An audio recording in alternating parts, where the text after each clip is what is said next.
Right.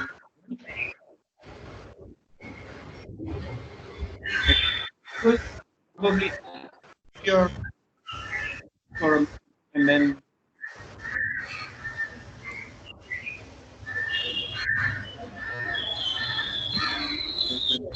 can you please mute your okay, thank you. So the first question comes from Raghavan to Shovik. So I guess some part probably was, not clear. So the question is, what are you parallelizing? And are you parallelizing the selection of test cases, or are you parallelizing the running of the selected test cases? Am I audible now? Yes. Yeah, so let's think it this way. So I'm actually parallelizing all the phases. So let me first say what are the phases. So now in the modern, like say GitHub driven test repositories, program repositories, like we have commits, like let's say C1 and C2, and they have these two different time instances, T1 and T2. Now let's say we are standing at T1 and we have some time for the next commit to come in. So this T2 minus T1 is my offline time.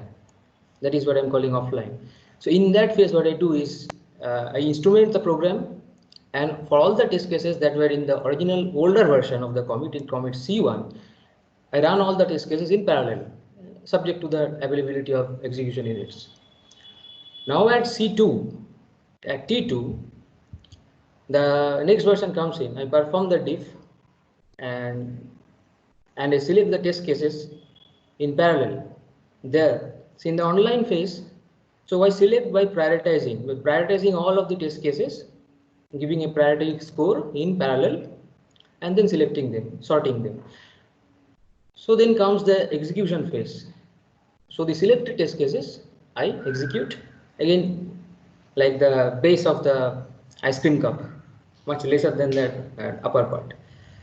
So all of the important phase, all on the offline and the execution phase are mainly the things that are parallelized.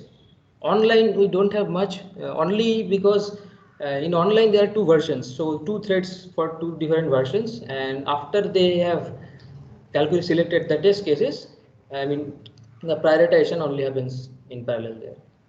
So that's So continuing again, right, this is also from Raghavan. So the question is, I did not follow why, if a parallelization window fails, all the test runs in that window have to be considered as failing. Yeah, this is a very good question. So see, I designed it in this way. So like when you say prioritize, the word prioritize comes, so there is inherently something that is sequential, that because we don't have that much, so we prioritize, like we prioritize this and that. So I thought that when you execute test cases sequentially, so we have this think of time axis like 1, 2, 3, like T1, T2, T3. So these are sequential timestamps. So in timeline, I formulated it this way: the timeline have positions, position 1, position 2. Now, what if I parallelize? I mean, in some windows, like say I run 4 test cases, I merge 4 positions, like they have the same parallel position in one window. I have, so let's say I have 4 size window, so T1, T2, T3, T4, which was executing in sequentially, now it executed in parallel. Now all those positions are now mapped to a single parallel position. So I say that at that position, if any test case in that window fails, that position is the one that I'm considering. So timeline positions is the main insight here. So the main thing behind the design of this epsilon, because in optimal prioritization, what will happen is that, let's say after we have done the testing execution, 5 test cases have failed. Now let's say I have selected 100 test cases. Now at different, let's say every 20 test cases it fails. Optimal will be position 1, position 2, 3, 4, 5. As early as possible the failure should be. Okay. So I do have another question for you, but let me call Sanghu, who had a question. I mean, fairly long one. So hopefully. Yeah, so I will answer that in phase wise. So maybe he Uh, can just unmute and speak. Yeah, Yeah. thank you, Raghu. So, thanks for wonderful presentation from all presenters. And my question is to Sovik, and you might have read the question. Let me Yes. simplify it. Just I am wondering that if you are, let's say, considering the series of blocks, okay, so how you are computing they are affected? That's my first question. You answer, then I will ask the another one. Yeah. Okay, so the thing that I'm doing is I'm taking the diff. So we have two versions, V0 and V1. So diff of the LLVM IR will give you the affected blocks. So we're basically relying on the Unix diff utility here. So it is giving the blocks which are affected. So code added, deleted or modified. So these are the blocks that way computing the affected blocks. So any changes occurred, so that way. Okay, so it's a normal diff command that we know Yes, from Linux, yes, and you are just yes, comparing yes. and you are looking toward the change code, right? Correct, But correct. what about the dead blocks and unimportant blocks? Yeah, How you there are going can to be split up? there can be some like unreachable code like Yeah, we had one in our like TCAS like traffic collision avoidance system from yeah. SERI benchmarks. There was one block which has unreachable code was there. So currently I don't categorize the blocks. So I say that if they are and also the order in which they are visited. So I just treat them as a set. If it is affected, it doesn't show up in the next one, or if it is modified. And also one important thing is the I think okay I will answer it in the next question maybe. Okay. Yeah. Yeah, and the next question was whether you are considering all the test cases or not. Because if Yes. you don't traverse entire execution tree, Hmm. then it may not be complete, I think, right? Yeah, so yeah, this is important point is that the completeness now here is with respect to the test cases that were there in the older version. So what I'm having is the tool test cases and program all are given by my user. So my user is the tester and all. So with respect to the older version of the code, whatever parts of the code they have exercised, the older version, I'm recording as the in the offline phase, and then let's say I have 100 test cases and single if else kind of thing, and the if then part is affected. So 50 test cases pass through this part, the next 50 pass through this part. So all of these 50 test cases, the will have if then recorded. So if it is affected, all of them will be selected. So completeness with respect to the older version of the code, the coverage with respect to the older version. Yeah, Shovik, actually, why I was asking such questions because imagine if you have 1 million line of code and yeah, it has one loop and entire code is within that loop, right? And you have let's say 10 iteration, 50 Yeah, iteration or yeah, 100 iteration. yeah, Then definitely if you consider 10 iteration, then the very big part of code will be definitely yeah. unreachable code. But if you Mm-hmm. do statically, then definitely you may not get that thing. I think you can understand, right? So Yeah, yeah, yeah. dynamically is actually very much important to generate test cases so that you can test properly. Yeah, Yeah. well So done. Yeah, so in case of loop, like back edges are there. So yeah. what I inserted as instrumented as the first instruction of the block. So if it is in the loop, like loop testing condition, like for loop for condition, Yeah, so it is I'm going actually multiple times. imagining So RERS kind of program. There are very good programs in RERS challenge. You can consider those programs also for your okay, very okay. testing. Those Hmm. programs have very big programs inside a complete, let's say I one loop. see. Or I yeah, see. So currently we are discarding the packages, like considering only the first entry, like, correct. and there are works like going for the order in which they are visited, how many times a block is visited, how many times it is getting executed. Yeah, so that is mainly from the. Very well done. Very well done. Thank you very Thanks, much. thanks, thanks.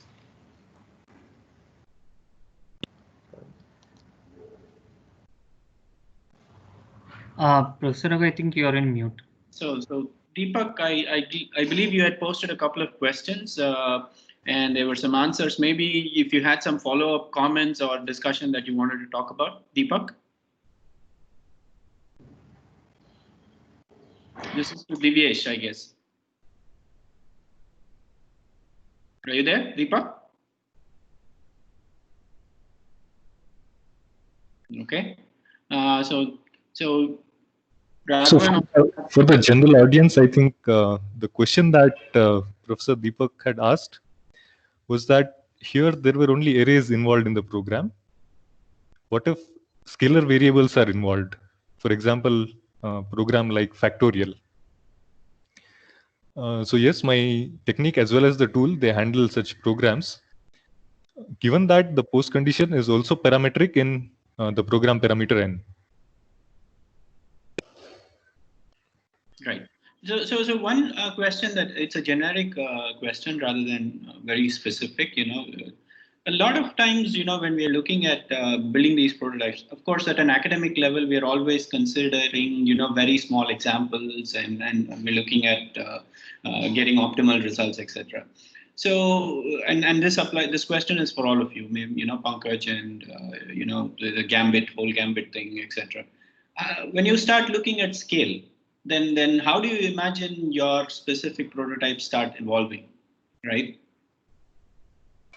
So I think I would like to take this question. Yeah, please go ahead.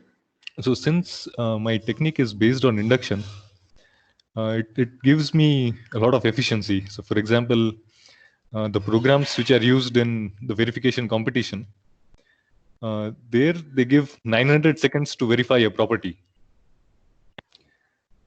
And my tool, 900 seconds, which is 15 minutes, my tool is able to discharge them within a second. Okay. So even if, programs at scale come in, I think my technique is efficient to handle them. And currently the efforts are on to integrate some of these techniques at TCS. Okay. Pankaj, do you want to add something? Uh, when I said you are talking about scaling, so while I'm presenting, I put a point about the response time of our tool. So these tools, the response time we get this number of lines of code. Means it is an interactive debugging. It is not like static analysis. We run the whole code. Means while debugging our code, we have to run like a GDB, right? You put a breakpoint, you run, and it's an interactive debugging. So when you are debugging, when you are giving query to an assembler, so we did our code base are not so small. This like these benchmarks, they're not that small. It's like these are like pretend stealing queues. So the results we get are pretty fast. So I will, and if you ask, did you try it million lines of code? I will say no, because we didn't get that. We need benchmark with have relaxed memory bugs. We cannot means to claim this our tool work. We should able to show that okay, we can show the bugs in relaxed mode. So to that also we got little bit of issue to, so we use other tools and the benchmark they use. So I think our tool was also pretty fast, giving considering those not example, those programs from the benchmark. Okay. Geetam, do you have something to comment on regarding the same? Hi. Yeah, so I think, so I mean, in case of my tool, I've not really run it on any large benchmarks, I would say. But in general, I think this is kind of a problem that's there in most of the papers in academia, right? I mean, even if you go to like top conferences, PLDI Popper, and you try to run their tool on some large benchmark, uh, likely are going to face some problems. I think the only solution would be to actually sort of hire a team of engineers, right, that can scale the approach that you've designed. That's what I think. Okay. So let me see if there are some audience who wants to ask questions. Please put up your hand if you want to ask some questions. Anybody? So I would like to put forth one more point over here. Yeah. Just 1 minute. Yeah. I just want to see if any other participant wants to ask some questions.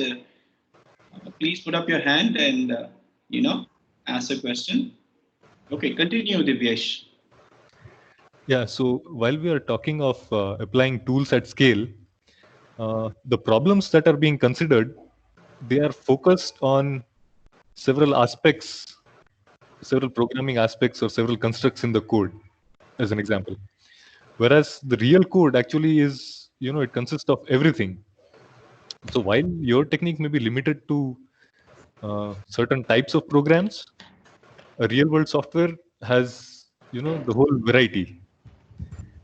So one of the challenges that is faced is how do you, come up with a meta tool that can select a technique, based on where the current analysis engine is stuck at.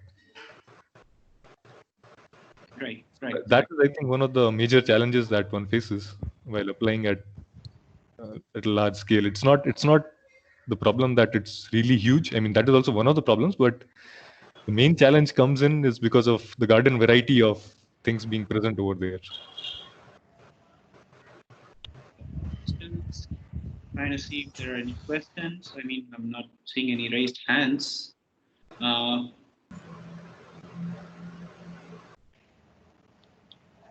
did see Venkatesh at some point had switched on his video camera, so I was not sure.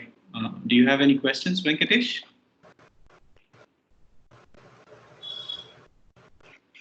Okay. All right. So in that case, we will probably wrap up the session a little earlier than we were supposed to, but still, thank you to all the speakers. So Thanks. really nice talks, well prepared. So hopefully, we'll have more participation tomorrow. Also, we'll again have another 8 set of talks tomorrow. Some a bit more, statements slash position statements type of talks, looking at what probably they think about a few topics. So let's see how they go. So I'll see you tomorrow at 9:15. Thank you. Bye-bye. Thank you. Thank Bye. you. Thank you to the organizers for giving the Thanks. Bye. opportunity. Thank you. Thank you. Bye. ఎత్తండి ఎత్తండి ఎత్తి ఎత్తి చూడండి